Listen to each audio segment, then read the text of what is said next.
Hello, y'all. This is my third video so far. Say hello, Luca, Luca, Luge. He's just playing away. Um, Basically, this is the third time I'm attempting to make this video. For some reason, the first time I did it, I got a whole bunch of copyright issues. And then I undid those, and then they wouldn't let me upload it. And then the second one I didn't upload for some reason. And it just disappeared off of my computer. It's not my computer, so that might be why.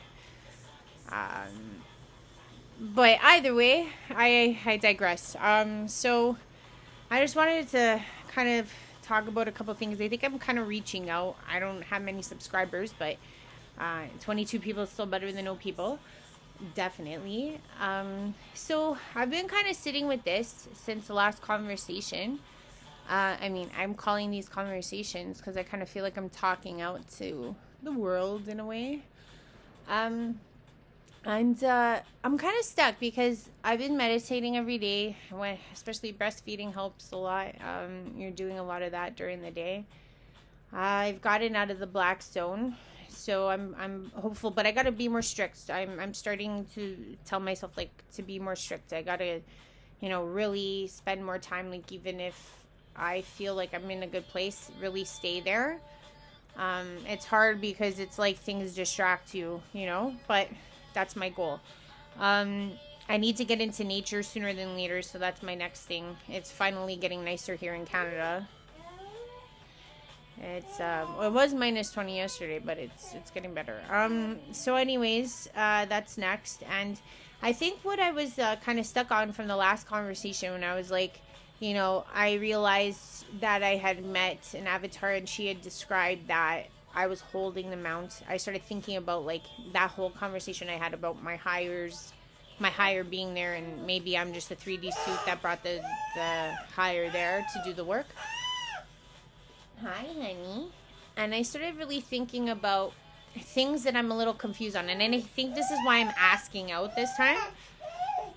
What's the matter, honey? Chiggy, chiggy, chiggy. See, for a very long time, I've had dreams where I feel like, I know they're perhaps not, they might be parallel lives. And then I have to think about dimensions, and I think that's where I'm getting a little stuck. Because for years and years, I've always felt like I've had parallel lives, or at least lives where I feel like I'm the same version of myself in different worlds. And why I say in dream time that I feel like they're parallel, because unlike other dreams, like everyone, if you've lucid dreamed, that's one thing.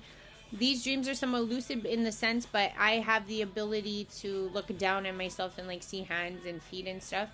And then also it feels like kind of like a novella or soap opera in the sense that it's like increasing in time and age. And like, let's say for example, if I tap into that world, everyone ages in that world just like I'm aging, and I know that, I sense it just like I do in this world. I just want to talk about these two places. Like one is it seems like a tone darker, like a gray place, like as if like the color vibrancy is not as bright as in 3D. And that's why like I'm a little confused, because I'm like, is this parallel or is it dimensional? Like maybe I'm seeing it darker because of the vibration of this place. And the thing is that it is the same place. Like it is Toronto. And there's differences. Maybe there was and this is where I get a little confused. Like parallel meaning time. It's like succinct with, I believe, what I'm going through or my time frame. And it seems like that. It's just that there's little changes. Like for example, like down the street, there's a church, and in that parallel place, I call it the gray land or gray zone. The church still exists, but it's a club. Like it's a huge club, and the roof is open. One of the parks is transformed into a like market. Like there's little changes. You okay, honey? Oh, I'm just gonna pick you up. Pooka-dooka-doosh. So there's little changes. Like people that I know, they're the same people here. They have the same names, like Jimmy, for example. That's one person I know here. In that gray zone, like he has long hair, and in my world, he has like a shaved head. So it's not shaved, but like, you know, a regular guy haircut. So there's like little changes that I notice in that other world. However, the way I feel is somewhat similar in terms of like my demeanor. I guess I'm a little shocked more. I'm a little more, I would say, optimistic than the people I'm meeting when I sink into that world, I guess. And I do visit it during my dreams. And that's what I'm saying. It's like I have them quite often. So it's like I feel like I'm tapping into a different, maybe a parallel world. So that's my first like pondering quandary. The other one that I seem to visit a lot is this like dungeon place. And it's weird because I feel like it's here too on this planet. Because it's like, I remember it started maybe way back when I was like 10, 11, 12 years old. And it's weird. Some of the things that I applied in this dungeon place, I used in this, like in my life now, or not now, but when I was younger, to expel. People use the word demonics, but I don't like using that word. I would say black entities. And they leech, and I've always wondered if no one has the eyes to see me, and if they do, please tell me if there are leeches on me. I'd really appreciate it. I call them leeches because they're kind of like succubuses, but when that dungeon world, it was, I call it dungeon world, it was like medieval in essence, and it would be like a bunch of doors. You know what kind of creeped me out when I watched Supernatural when I was like in my teenage years, and when it first started, and there was this, hell where Crowley was. It reminded me of that. I don't want to call it hell because it seemed like a purgatory of some sort, like a jail-esque thing. And I go there quite often. And the thing is like, it is subterranean. I would always come out of these hatches, etc., and end up like, one was in Florida. It seemed like where I came out of was in maybe North Carolina, Florida, somewhere around there. And then another one, I was in a sun patch field. And it's like the first time I thought it was maybe the States, but I asked out, and like maybe it could have been France.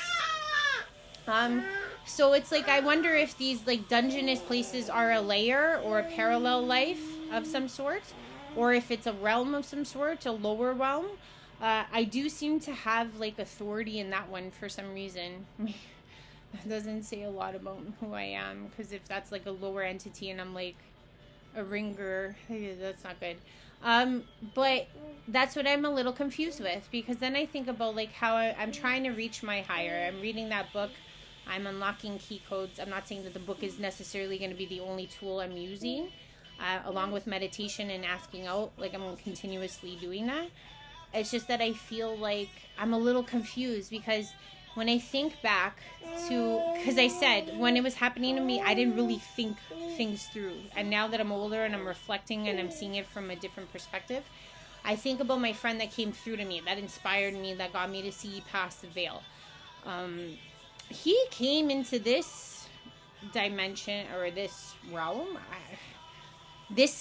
came into this space, broke through using electronics in my near space at that time, and then broke through, but then seemed to be coming off of like a platform. So in my mind, I was like, that could have been like a ship platform walking off of like a tread, but it seemed like it was on a trajectory downward, not by much. I would say that he was off the ground by like 3 feet. No, what am I saying? 3 feet.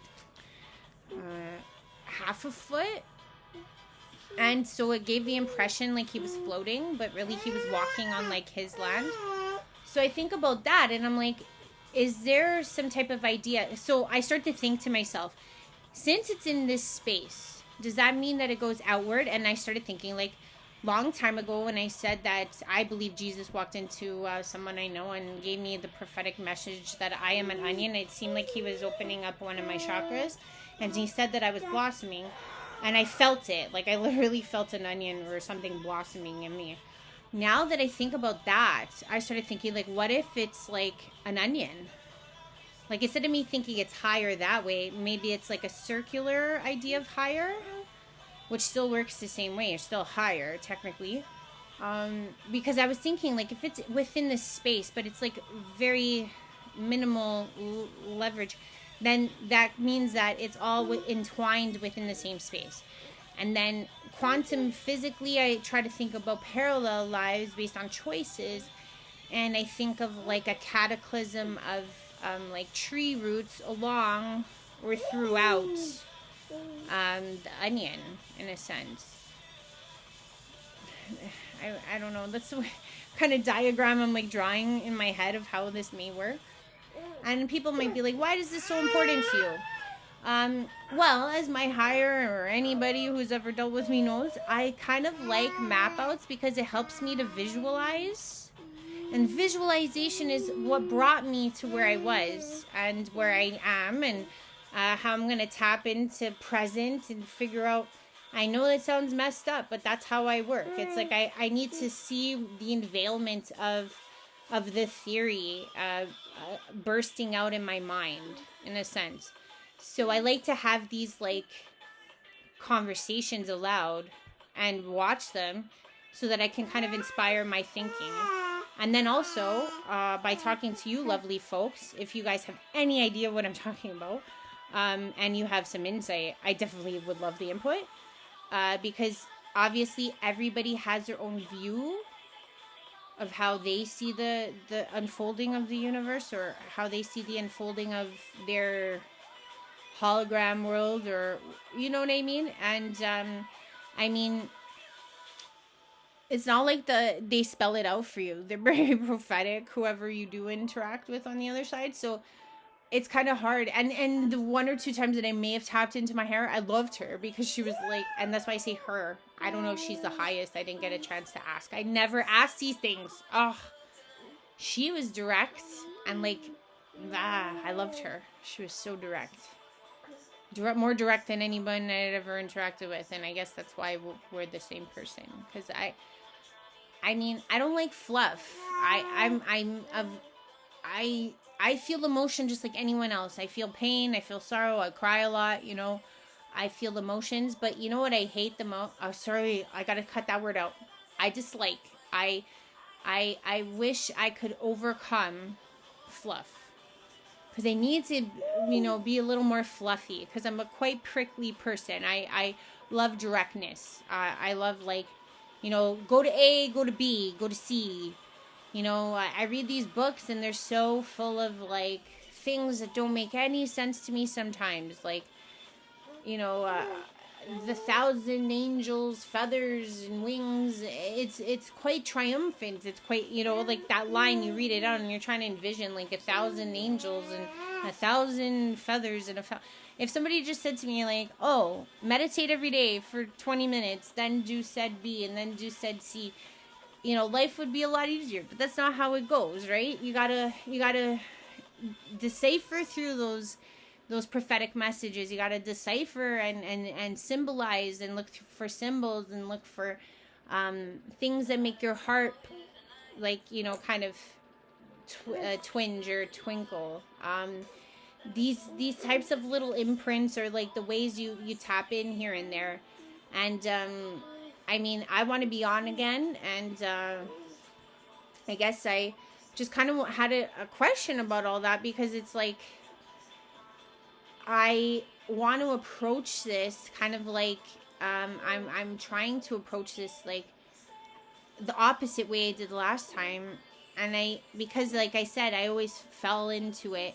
And I never took it like a job or a serious task or anything like that. And it's like, okay, I know it's in me. I have this ability. I have this I am presence within me. I got to tap into it. And once I do, I have to apply, you know, the same principles as you do with work or this, you know, anything else. It's like practice, you know, do, task. Like I have to get into that rhythm. And I am starting to do that a lot. And I guess knowing these little tidbits are helpful, because it helps me to channel into what I'm trying to channel into.